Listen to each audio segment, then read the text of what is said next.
Saudara-saudara yang kasih Tuhan, kalau minggu lalu kita coba belajar sebuah kesaksiannya Daud yang dia catat dalam Mazmur 103, yang dia mengatakan jangan lupakan kebaikan Tuhan. Dan minggu lalu kita coba lihat ada 4 kebaikan Tuhan yang dicoba dihitung oleh Raja Daud. Yang pertama pengampunan, Tuhan mengampuni. Yang kedua Tuhan menyembuhkan sakit penyakit. Yang ketiga melepaskan dari liang kubur. Dan yang keempat selalu memberikan rahmat dan kasih setia kepada kita. Tetapi minggu lalu kita sudah lihat di Mazmur 103 itu Daud lebih banyak bicara masalah pengampunan. Sebab bagi Daud di atas segala-galanya pengampunan itu adalah berkat yang paling besar. Pengampunan berkat yang lebih besar, saudara, dibanding apapun dalam hidup ini. Walaupun kadang-kadang kita susah menyadarinya. Kita selalu menghitung berkat Tuhan dengan yang terlihat, dengan yang bisa dihitung, dengan angka, misalkan rupiah dan sebagainya, atau yang terlihat dalam bentuk materi, tapi bagi Daud enggak. Dia orang kaya, dia raja, dia punya istana, tapi justru yang dia anggap yang paling berharga bagi dia adalah yang tidak bisa dilupakan adalah pengampunan Tuhan bagi dia. Mungkin kita bertanya, memang Daud dosa apa? Dalam Alkitab sih, tidak terlalu banyak hal negatif tentang Daud. Lebih banyak hal positif. Tapi dalam hal itu pun dia mengatakan apa? Jangan lupakan kebaikan Tuhan. Dia mengampuni. Nah hari ini saudara, kita masih tetap belajar dari kehidupan Daud, kesaksian hidupnya dia yang dia catat dalam Mazmur 32. Di Mazmur 32, saya coba ambil tema adalah berdamai dengan Allah. Persoalan manusia yang paling serius sebenarnya bukan antara kita dengan kita. Bukan antara kita dengan orang lain. Tapi persoalan paling serius adalah antara kita dengan Tuhan. Sebab persoalan dengan Tuhan bukan saja menyangkut hidup di dunia, tapi juga hidup yang akan datang. Kalau saya bermasalah dengan seseorang di dunia ini, nggak ketemu dia selesai. Atau saya pindah keluar kota selesai. Tapi dengan Tuhan sudah kita nggak bisa lari, kita nggak bisa menghindar karena Tuhan ada di mana-mana. Nah karena itulah hari ini kita cuma mau belajar apa yang dimaksud dengan berdamai dengan Allah. Di dalam Mazmur 32, di ayat 1 dan 2, dari Daud, nyanyian pengajaran, berbahagialah orang yang diampuni pelanggarannya, yang dosanya ditutupi. Berbahagialah manusia yang kesalahannya tidak diperhitungkan Tuhan, dan yang tidak berjiwa penipu. Perhatikan saudara, ada 2 kata yang diulangi di sini, berbahagialah, berbahagialah. Kata bahagia ini kan keinginan setiap orang. Siapa sih nggak pengen bahagia dalam hidup ini? Biasanya kata-kata bahagia lebih banyak kita lihat, kita baca di mana saudara? Di pernikahan. Selamat berbahagia, selamat berbahagia, betul nggak? Apa hanya menikah itu bahagia, saudara? Tapi saya kadang-kadang kalau disuruh kasih sambutan dalam acara pernikahan, saya katakan banyak sekali ucapan bahagia. Tapi kiranya ini awal dari kebahagiaan. Untuk kebahagiaan berikutnya. Jangan akhir kebahagiaan. Karena setelah pesta berantem. Kan banyak kejadian kan? Pestanya sih wow, tapi setelah itu berantem. Jadi bahagianya di mana? Tapi kita kembali saudara, Daud mengatakan berbahagialah orang yang diampuni pelanggarannya, yang dosanya ditutupi oleh Tuhan, bukan oleh kita nutupin, enggak. Artinya Tuhan enggak menghitung dosa kita. Minggu lalu kita belajar, dijauhkan Tuhan dosa kita, seperti timur dari barat, begitulah jauhkannya dosa kita. Pelanggaran, sebab apa? Kalau seandainya setiap kita melanggar di hukum Tuhan, setiap kita melanggar di sanksi Tuhan, wah setiap hari kita kena hukuman. Namanya kita manusia. Tapi Daud berbahagia karena apa? Karena Tuhan memilih mengampuni dia. bukan menghukum dia. Itulah sifatnya Tuhan. Tuhan memilih mengampuni kita, bukan menghukum kita. Berbahagialah manusia yang kesalahannya tidak diperhitungkan Tuhan. Tidak hitung-hitung, gak kayak kita saudara. Kamu 2 kali salah ya, 3 kali, 4 kali ya. Lalu siapa anak-anak di sini yang dihitung mamanya terus salahnya? Halo? Ada yang jadi korban di sini dihitung salahnya? Bahkan ada mencatat. Loh, saya pernah ketemu orang saudara. Dia kata, kenapa Bapak begitu? Oh, itu belum seberapa. Kalau kamu tahu kesalahannya, lihat ini. 1 buku kesalahan semua. Waduh, hebat ini Bapak. Daftar kesalahan orang ada di bukunya. Benar, dia punya catatan. Berarti setiap dia merasa orang salah, dia pulang ke rumah, dia catat. Tanggal sekian si Anu begini. Saya berpikir Bapak ini hidupnya hanya mencatat kesalahan orang. Saudara-saudara, tapi Tuhan enggak. Dia enggak hitung. Dia enggak perhitungkan kesalahan kita. Makanya mengatakan itu yang buat saya bahagia, kata Daud. Itu yang buat kita bahagia. Cuma kadang-kadang kita enggak sadar saudara. Sebenarnya begini, kalau saya memahami, kalau ada orang hidupnya gelisah terus, murung terus, kayaknya kalau bahasa Daud itu gundah gulana, merasa tertekan, stres. Kadang kita tanya ada apa sih? Enggak ada apa-apa sih. Tapi kok tertekan terus? Sebenarnya deteksinya gampang. Berarti kamu ada masalah dengan Tuhan. Selesai.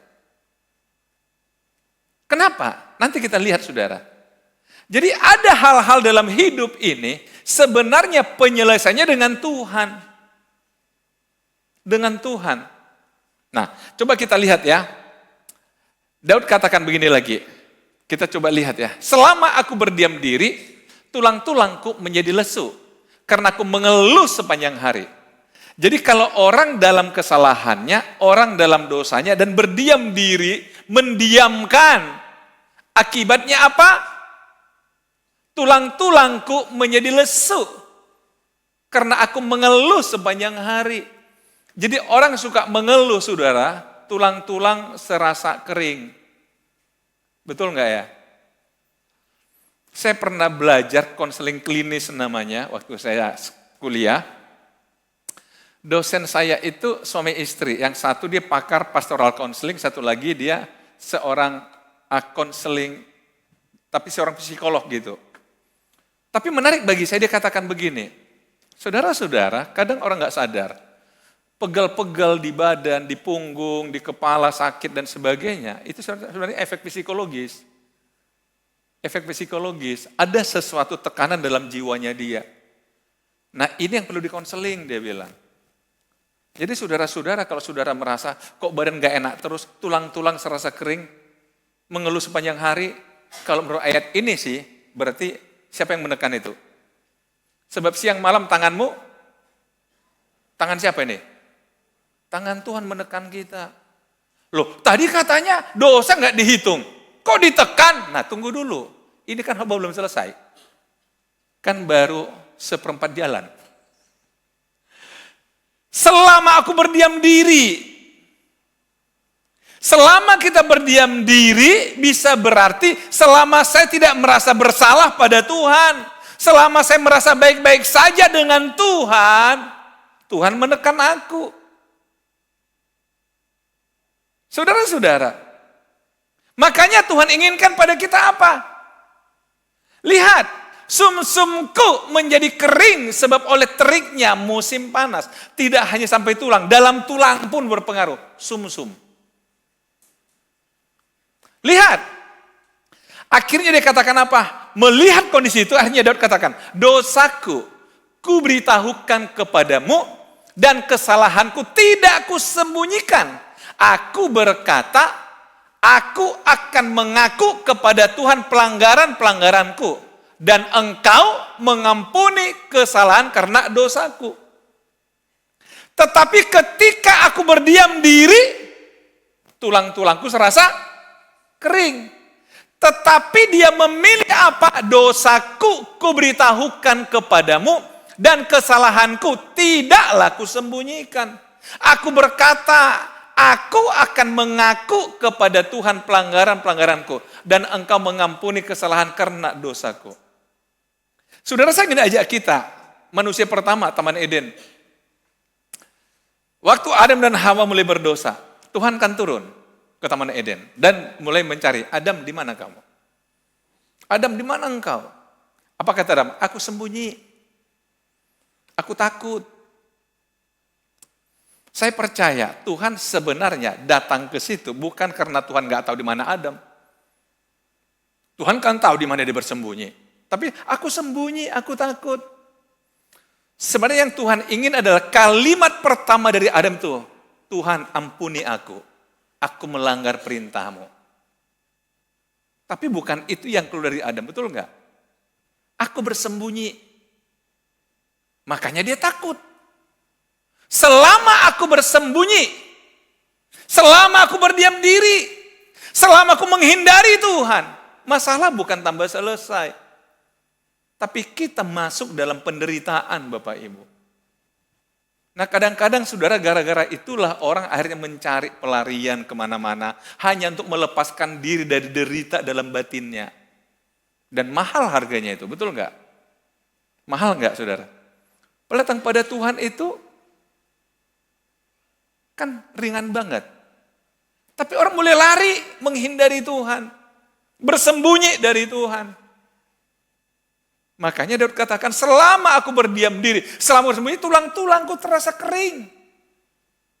Karena engkau menekan aku. Memang itu cara Tuhan.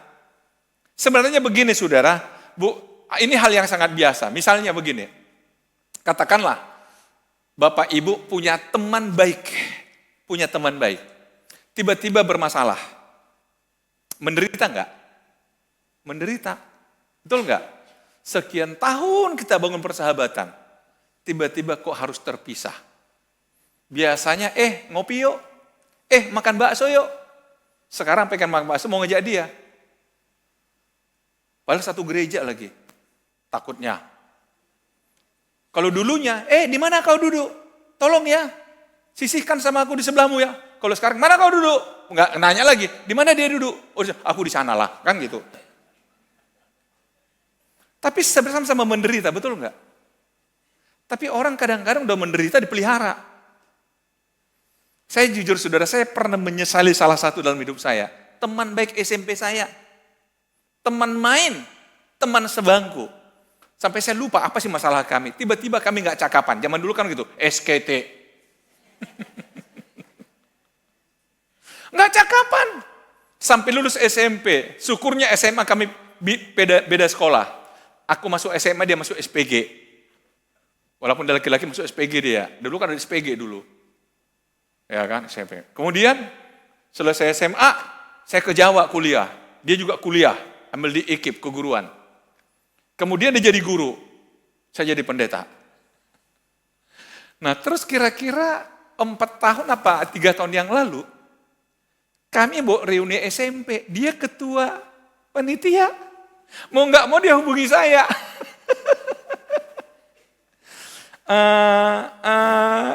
Pak Elim, loh kok panggil Bapak sih teman? Saya Samuel, masih ingat nggak sama saya? Ya ingatlah, sohib di masa lalu, besti masa lalu. Tapi ngomong udah kaku banget saudara, saya pikir aduh dulu padahal kemana-mana bareng. Ini bareng, tiba-tiba dalam hati saya, apa sih dulu masalah kita, kok sampai terpisah kita puluhan tahun lamanya.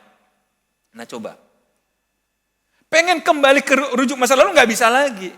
Jadi saudara jujur, kalau dengan sesama pun kita, kalau bermasalah itu nggak enak perasaannya, betul? Dengan Tuhan juga sama.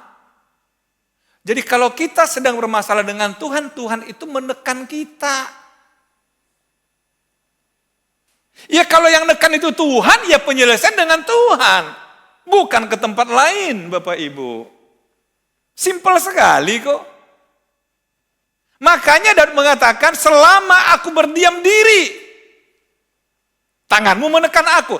Makanya dia ambil sikap, dosaku kuberitahukan kepadamu, dan kesalahanku tidaklah kusembunyikan. Jujur aja sama Tuhan. Enaknya sama Tuhan saudara, Tuhan gak cerita sama orang lain kok kalau kita terbuka sama Tuhan. Beda kalau kita cerita sama seseorang, saudara. Langsung konferensi pers dia. Kalau kita cerita pada orang. Tapi Tuhan kan enggak. Makanya Daud katakan, Tuhan tempat aku curhat kok. Dosaku kuberitahukan pada Tuhan. Tidak aku sembunyikan kesalahanku. Aku berkata, aku akan mengaku kepada Tuhan pelanggaran-pelanggaranku. Dan engkau mengampuni kesalahan karena dosaku. Dan saudara tahu, begitu Daud melakukan ini, begitu Daud mengambil sikap, terbuka kepada Tuhan, berdamai dengan Tuhan. Saya catat dalam Mazmur 32 ini, ada 3 berkat yang dia terima dari Tuhan.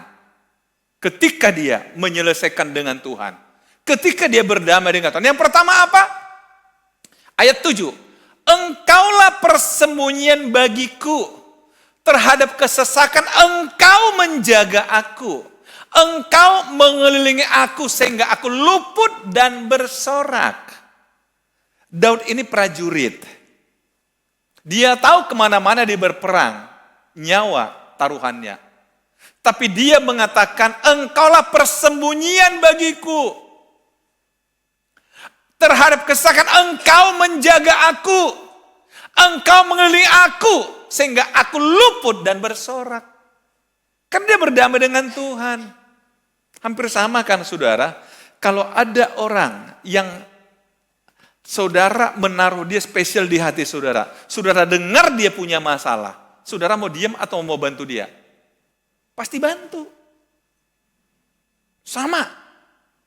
Kalau kita dengan Tuhan sudah clear, sudah berdamai. Daud mengatakan apa? Engkaulah persembunyian bagiku. Engkau menjaga aku. Engkau mengelilingi aku. Aku luput. Sehingga kemanapun kita pergi saudara, Tuhan menjaga kita. Tuhan melindungi kita. Makanya berdamai dengan Allah. Berdamai dengan Allah. Yang kedua, ini Tuhan katakan pada Daud, aku hendak mengajar dan menunjukkan kepadamu jalan yang harus kau tempuh. Aku hendak memberi nasihat, mataku tertuju padamu. Luar biasa. Mataku jadi tertuju padamu. Artinya kau itu jadi pusat perhatianku. Aku hendak mengajar dan menunjukkan kepadamu jalan yang harus kau tempuh. Saya pengen tanya Bapak Ibu, kebiasaan kita kan kita buat rencana dulu, baru rencana kita bawa kepada Tuhan. Betul enggak? Minta Tuhan ACC rencana kita. Betul saudara? Seharusnya sebelum rencana tanya Tuhan, betul enggak? Bukan setelah buat rencana. Itu kan sama dengan Tuhan hanya mengetahui. Orang kita udah punya rencana, kan hanya mengetahui. Ya saya tahu ini rencana kamu, kan gitu. Gimana saudara?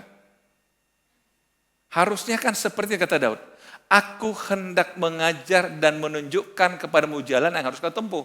Ini kata Daud. Jadi Tuhan mengajar dia. Daud kamu buat ini, kamu ke sana, kamu ke sini, kamu ke sana, kamu ke sini. Kamu lakukan ini, kamu lakukan itu. Nah disinilah berlaku saudara, yang dikatakan Mazmur pasal 1. Orang yang kesukaannya ialah Taurat Tuhan dan yang merenungkan siang dan malam, ia seperti pohon yang ditanam di tepi aliran air. Yang tidak layu daunnya, yang menghasilkan buahnya pada musimnya, dan apa saja yang diperbuatnya berhasil. Karena apa? Diawali dengan merenungkan Taurat Tuhan.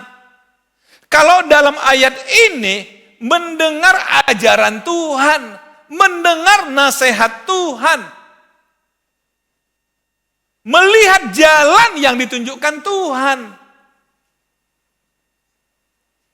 Jadi hubungan kita kalau udah damai dengan Tuhan, saudara, enak banget. Enak sekali. Kita bisa berkata, Tuhan, kayaknya ada tawaran begini dari Tuhan. Kira-kira gimana Tuhan? Aku ambil atau enggak? Tuhan kasih aku tanda lah. Tuhan kasih aku petunjuk lah. Kan enak saudara. Tuhan kata, oh jangan, itu bahaya. Ya, jangan ambil. Jangan dulu. Tuhan kata, oh jangan, itu bahaya. Enggak apa-apa Tuhan, sekali-sekali ngeri-ngeri sedap kan enak.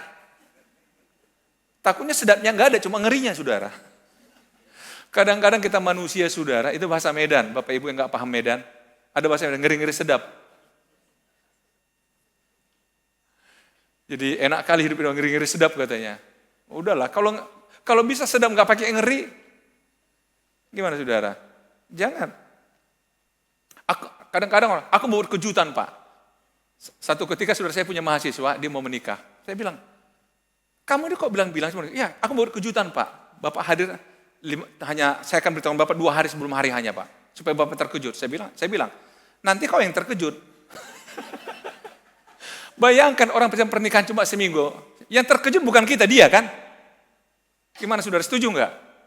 Aku mau kejutan Pak. Kau yang terkejut, saya bilang. Benar, terkejut dia.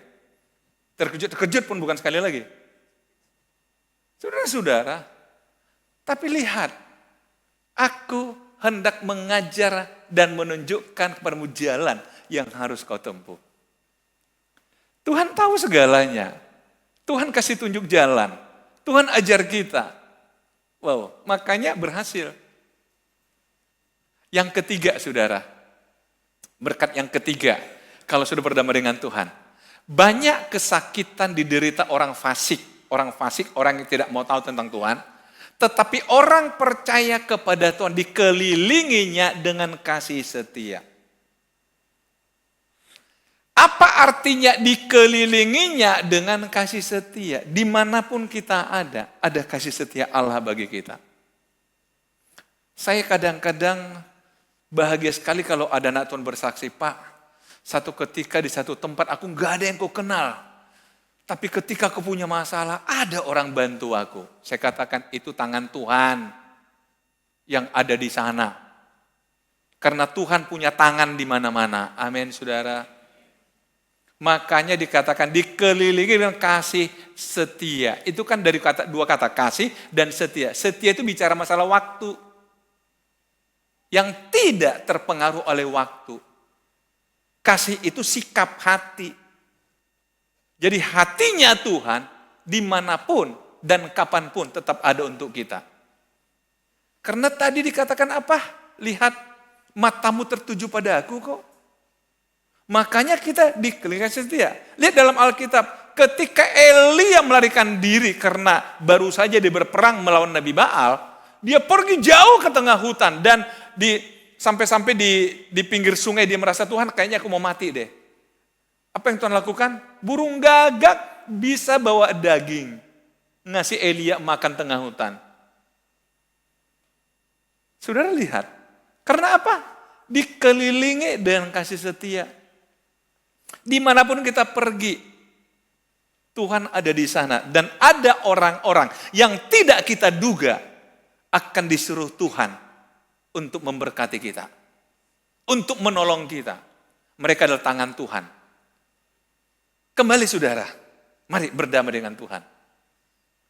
Selama ku sembunyikan, tulang-tulangku serasa kering. Karena kau menekan aku, makanya katakan, aku mengakui kepada Tuhan segala kesalahanku. Simpel sekali kan? Mari berdamai dengan Tuhan. Minggu lalu saya katakan, yuk kita belajar. Paling tidak sebelum tidur katakan, Tuhan kalau hari ini aku berbuat salah, Tuhan ampuni aku. Ampuni aku hari ini Tuhan. Setiap hari mari berdamai dengan Tuhan. Mari kita belajar berdamai dengan Tuhan. Berdamai dengan Tuhan. Sehingga berkat-berkat ini menjadi milik kita setiap saat, setiap waktu, dimanapun kita berada. Amin. Tuhan Yesus memberkati kita.